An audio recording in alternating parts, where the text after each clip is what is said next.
What kind of preparation is Northern Iowa for the kind of offense you'll see against Illinois, and what lessons were you able to learn from the last game that you can take into the next one? Yeah, I mean, I said it ahead of time. That they were that really respected, what they did and what they were going to do. I mean, they you can tell that they had a plan and they threw everything at you, right? I mean, you saw speed option, you saw quarterback design runs, you saw empty, you saw just about everything an offense can do.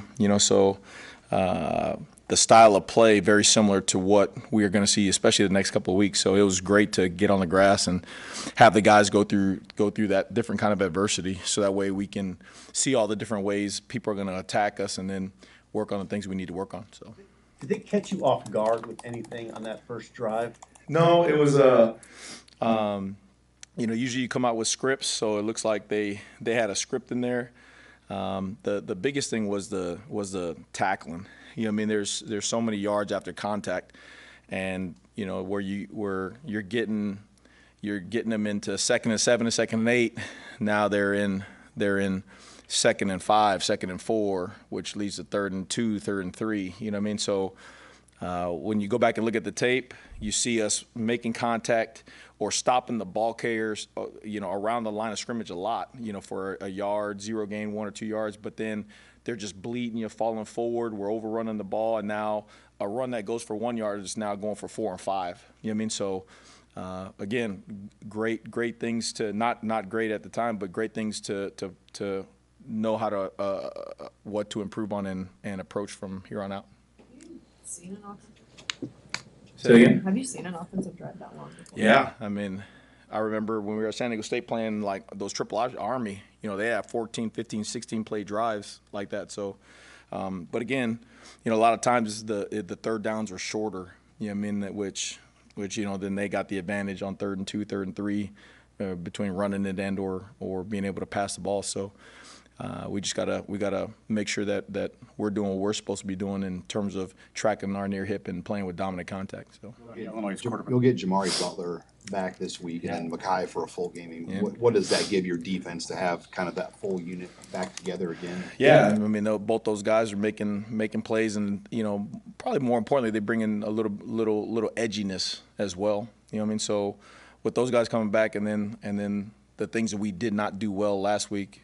You can bet that everybody, the guys out there running around, they know, and they want it. So it was just a matter of now let's practice through the things that we're going to run in the game, and make sure that the standard is a standard every time we step on that field. So Illinois' quarterback last year threw 10 interceptions. This year he's been really efficient through 3 games. What have you seen from him that has allowed him to make the improvements in his game? Yeah, I mean, you got the playmakers on the outside, right? So those guys are going up and getting footballs.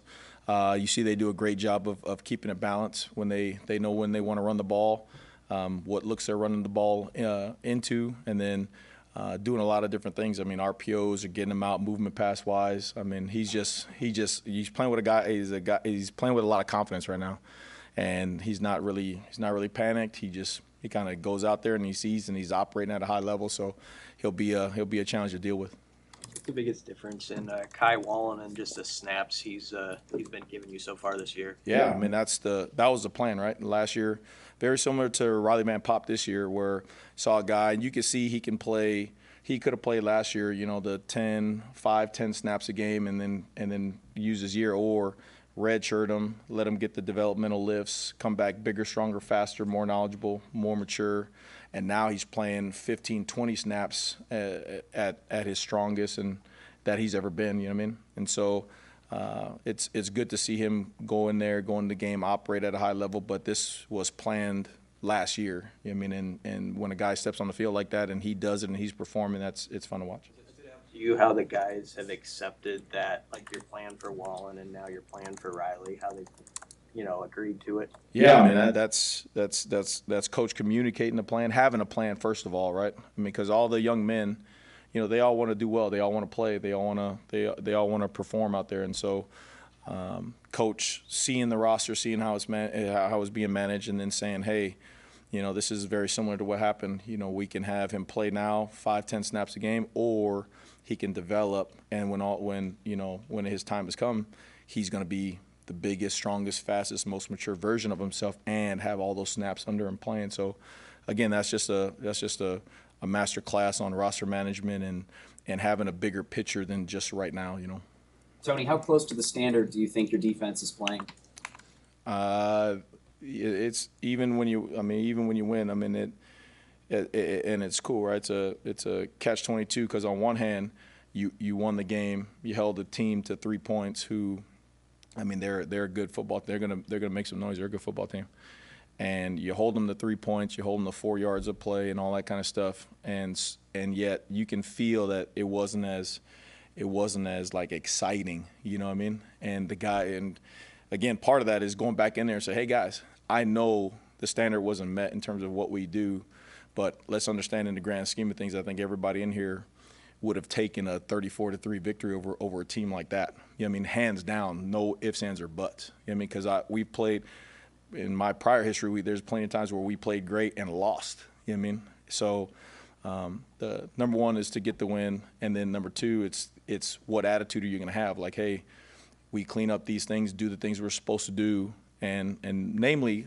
practice and really dive into the process, then we'll have a chance to play even better this coming Friday. So You mentioned the tackling. What are some other areas that you think you have to clean up? well, it's tackles, and then there's more missed assignments this game. When we go back and count, and that's on me. Whenever you got too many missed assignments from different levels, all 3 levels, then that's on the coordinator. Period. There ain't no running from that. So it's maybe tried to do too much with all the different looks that they were given and all that kind of stuff. So then eliminated some things and go back to, hey, let's go back to training camp. Let's make sure we know exactly what we're supposed to do so we can do it at a high level and perform.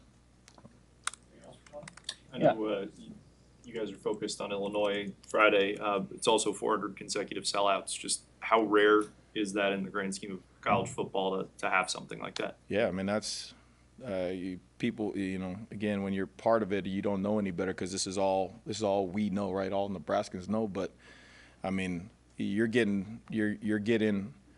I go back to what I tell my colleagues and my friends back home is like, we get 66,000 for the spring game, guys. That was more than almost every other place I've been when they were playing during the season. You know what I mean? And to go out there and see 90,000, and then that was my first time seeing the balloons. So that tradition was awesome and amazing. And then feeling the electricity from the fans, and when we take the ball away, and now you got all the crowd and doing the dance, and like it is something that's truly special. And you see it.